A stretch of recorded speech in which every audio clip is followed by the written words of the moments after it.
Hello student, आज हम लोग पढ़ेंगे इलेक्ट्रिक एनर्जी का इलेक्ट्रिसिटी चैप्टर का अगला टॉपिक।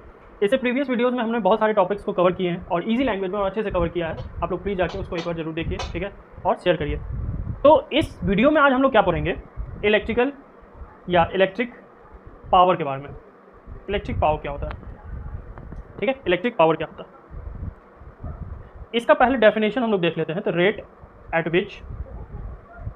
विच इलेक्ट्रिकल एनर्जी कंज्यूम्ड, ठीक है। इलेक्ट्रिक पावर का मतलब क्या है कि कितने रेट से इलेक्ट्रिक एनर्जी कंज्यूम कर रहा है, ठीक है, कितना ज़्यादा कोई भी जो डिवाइस है, कोई भी जो इलेक्ट्रिकल कंपोनेंट है, वो कितना ज़्यादा, कितना स्पीड से इतना इलेक्ट्रिक एनर्जी को कंज्यूम कर रहा है, उसी को हम लोग क्या बोलते हैं, पावर बोलते हैं, ठीक है। तो इसका ऐसा यूनिट इसका होता है वाट, ठीक है, क्या होता है, वाट। अगर हम लोग बात करें तो P इज इक्वल टू क्या होता है, V इंटू आई, ठीक है, V इंटू आई। यानी अगर किसी भी डिवाइस का हमको पावर निकालना है तो उसका क्या करेंगे, पोटेंशियल डिफरेंस को करंट से मल्टीप्लाई कर देंगे, है ना। अब चूंकि हमको मान लीजिए पोटेंशियल डिफरेंस और करंट पता है तो ठीक है, इजीली निकल जाएगा, ठीक है। और इसका फॉर्मूलाज क्या बन सकता है, ओम्स लॉ को याद कीजिए, V is equal to I are.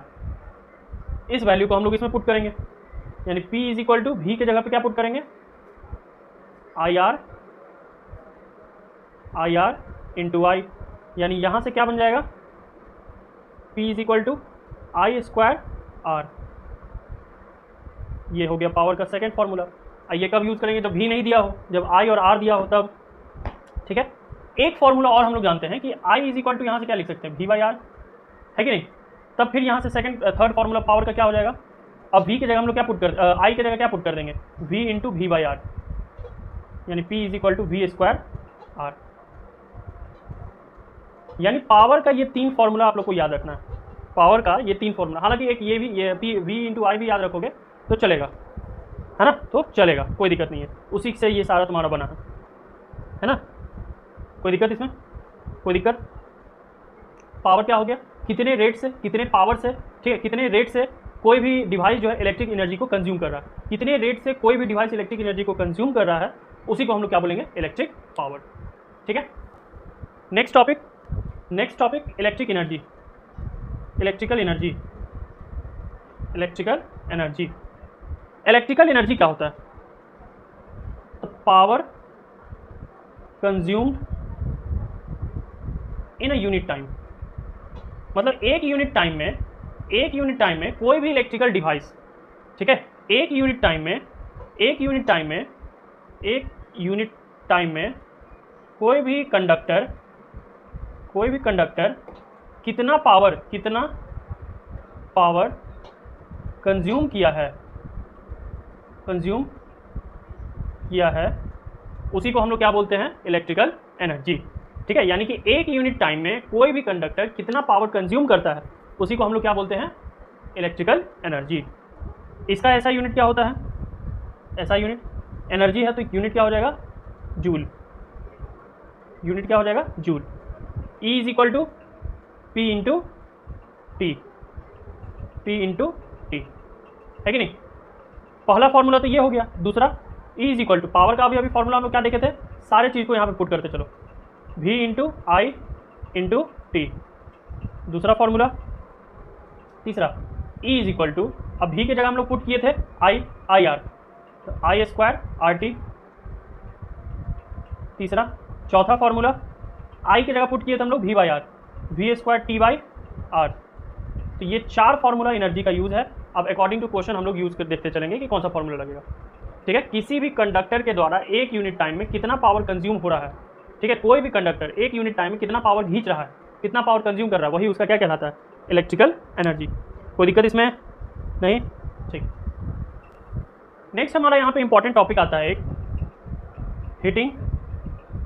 Heating effect of electric current, ठीक है। पहले तो आते हैं इसका दूसरा नाम क्या है, इसको हम लोग दूसरे नाम से जानते हैं, joules law. Either heating effect of electric current बोले या जूल्स लॉ बोले, एक ही बात है, ठीक है। अब ये क्या कहता है कि when current is passed through a conductor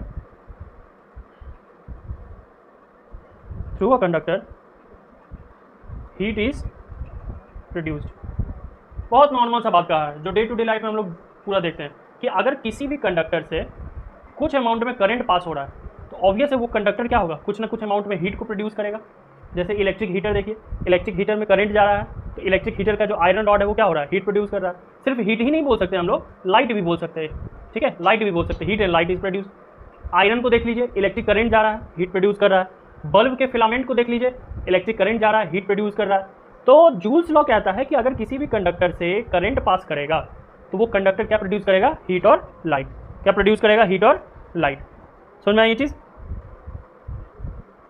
अब इसका जो फॉर्मूला है, ये फॉर्मूला कैसे आता है, ठीक है, तो H is equal to I square R T. H is equal to I square R T. I मतलब करंट हो गया, आर मतलब रेसिस्टेंस, टी मतलब टाइम। कोई दिक्कत इसमें। H is equal to I square R T, ठीक है। अब यहाँ पे तुम एक चीज़ और देख सकते हो, ठीक है, एक चीज़ और देख सकते हो। क्या, इसको अगर हम थोड़ा सा I इंटू आई लिखें,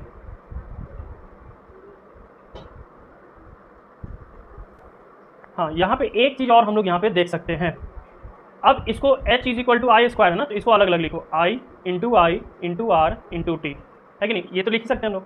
देखो आई आर, ये किसी का फॉर्मूला दिख रहा है तुमको, हाँ सर दिख तो रहा है, ये आप ओम्स लॉ हमको बताए थे कि V is equal to I R होता है।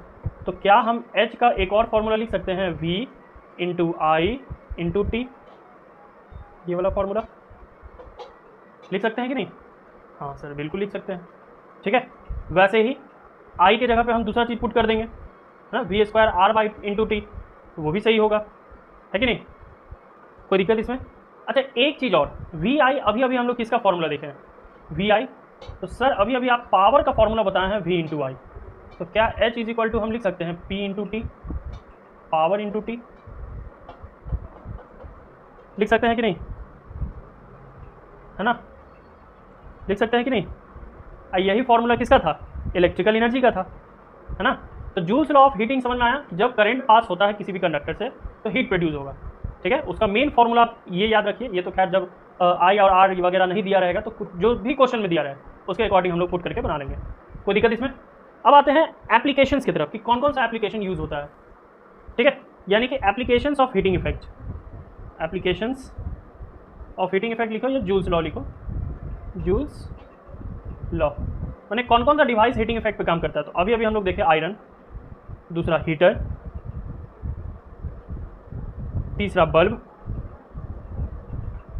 चौथा टोस्टर, है ना, ब्रेड सेक के जिसमें खाते हैं, पांचवा इलेक्ट्रिक केतली जो आता है, ठीक है। तो ये लगभग 5 डिवाइस हम लोग जनरली याद रखते हैं, ठीक है, इसके अलावा तो खैर बहुत सारा है, लेकिन ये 5 डिवाइस हम लोग याद रखते हैं जो जूल्स लॉ ऑफ हीटिंग पे काम करता है। तो यही था बेसिकली हमारा ये पूरा चैप्टर इलेक्ट्रिसिटी, ठीक है।